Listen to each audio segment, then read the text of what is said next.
Tell me you guys have nailed down this breakthrough in technology where you can actually receive phone calls. Tell me you got that figured out. So far here in Western New York, we're getting pretty good at that. I mean, I'll admit You guys are fascinating. I can only handle crowbars and wood chippers and machine guns. I can only hope that we stay on the air long enough. You know, the economy being what it is here in Western New York. Oh, you'll be fine. How you doing, my friend? I'm doing so good it's stupid.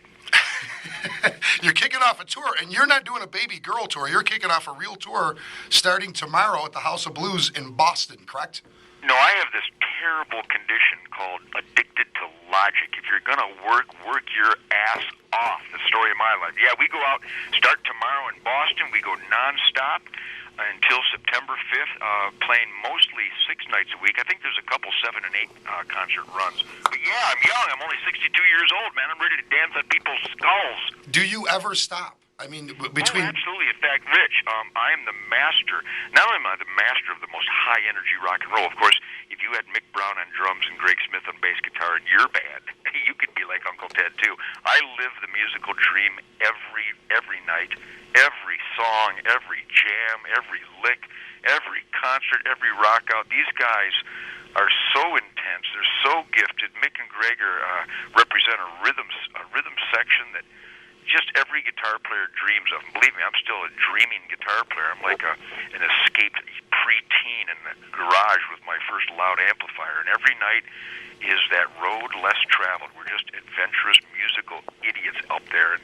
And so when I get on the road, I mean, why would you want to take a break when you're rocking? You want the intensity to be maintained and optimized. However, on the other side of the battery recharging coin, the Motor City Madman figured it out a long time ago that if you're going to play rock and roll with the intensity that me and my boys do, you've got to learn to shut up, back off, and sit in a tree with a sharp stick for many hours, for many days. So I balance my life perfectly between the ferocious brutality of my touring schedule, which makes for the best, most intense, defiant rock and roll, and then that spiritual, battery recharging, natural season of harvest that my family and I celebrate, the hunting season. And I'm telling you, nothing will mellow you out more.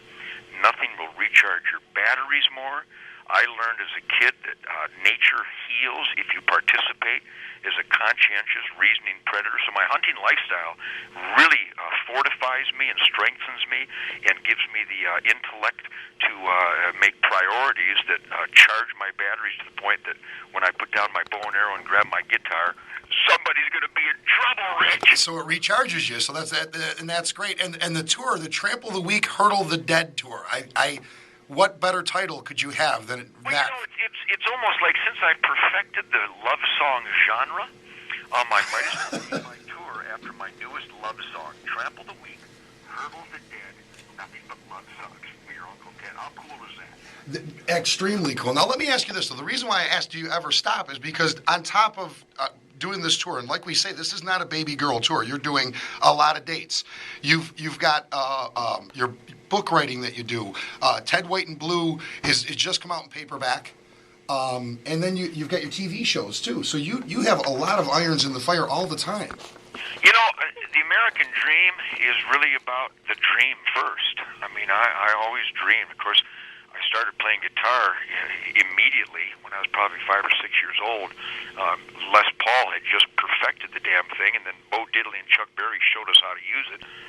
So I was hit by that freight train of emotion and that primal scream music that those black rhythm and blues and rock artists created for us.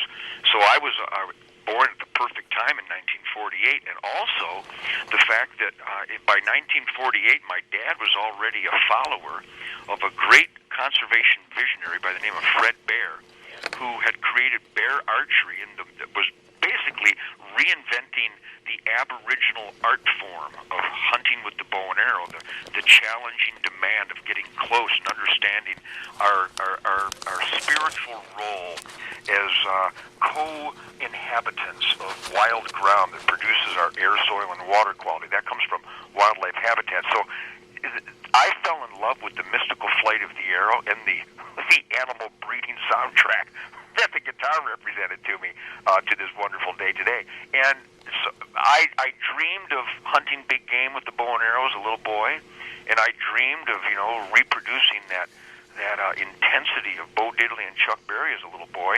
And damn it, Rich, all these years later, I haven't perfected it, but boy, I'm getting closer. And those dreams have now turned into not just my avocations, but my vocations. I have a Ted Nugent Spirit of the Wild, the #1 hunting show on the Outdoor Channel. Have it for over, I think it's 18 years now. Started on public television. And then Tooth, Fang, and Claw television on the Pursuit Network. I've written 5 books. I write for up to 30 sporting publications. I write a weekly feature on humanevents.com and Washington Times, also WashingtonTimes.com, the website. But I'm an American dreamer who actually understands and celebrates that an experiment in self-government includes me. In fact, not only does this experiment self-government include me, but by all honest review of this incredible experiment of America, I believe we all have a moral and spiritual and intellectual obligation to actually participate, to steer this self-government, continuing on the track of logic and goodwill and decency that it was founded upon, even though there is a clink in the road right now that the Mao Zedong fan club is in the White House, we the people have to wake up like I have always participated and get back involved, which is what the Tea Party is about, which is why my music is more intense now than ever, because of that friction, that line drawn in the sand, where I see the American dream being attacked by people in charge. So it's a great time to be alive, man. Well, and the other thing too, Ted, about you, and obviously your outspoken political views, which are the thing that makes you... Rich, I don't mean to interrupt. No, not at all. I'm not outspoken. The fact that I actually speak, correct. That's where I was heading. Yeah, correct. I mean, and the fact that you will actually stand up and say, but when you encompass all things that's Nugent, the main thing when you boil it all down is passion. You have passion of country, passion of music, passion of hunting, and the things that you are passionate about, you are successful at because you're passionate. We share a common friend. Hartley Peavey's a friend of mine, and Hartley is still passionate about doing what he does. So that's absolutely. I believe that the entire human experience, the human drive, the human soul can be boiled down to that word, Rich, passion. And you represent it. I mean, full-fledged represent passion. Well, when you're in a world of disgusting and offensive apathy, in a world of people choosing to be sick, choosing to be obese, and choosing to pursue all the guaranteed health tragedies of those choices, of course I'm an extremist. Of course I appear weird to idiots who think that slovenliness and gluttony is the new American dream, because I've always hunted and fished and trapped, and I consider my gift of life as a sacred temple. It's why I only feed it wild game. It's the healthiest, most nutritious, proper food left available to mankind. So, yeah, in a world of apathy, I'm considered an extreme weirdo. But I got to tell you, Rich, I'm a very gregarious guy. I travel all over the world, and I have universal support out there. Now, I know I've got some left-wing, maniac, hippie, animal rights goofballs out there that hate me, and they threaten my life. But if you don't offend idiots, you would be an idiot.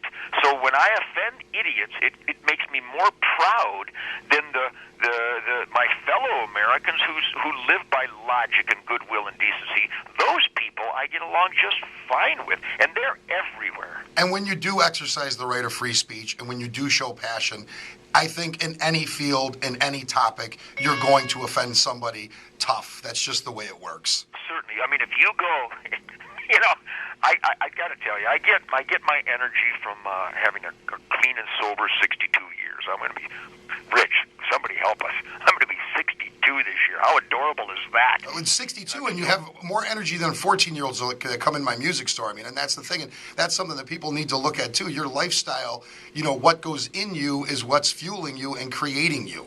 Yes, absolutely. And the wild game, the sustained yield creation of this pure protein that the hunting families of this country celebrate. I mean, it's available to all of us, really. But I still salute the farmers and the ranchers, because they do feed the world, and they're doing an amazing, if not miraculous, job of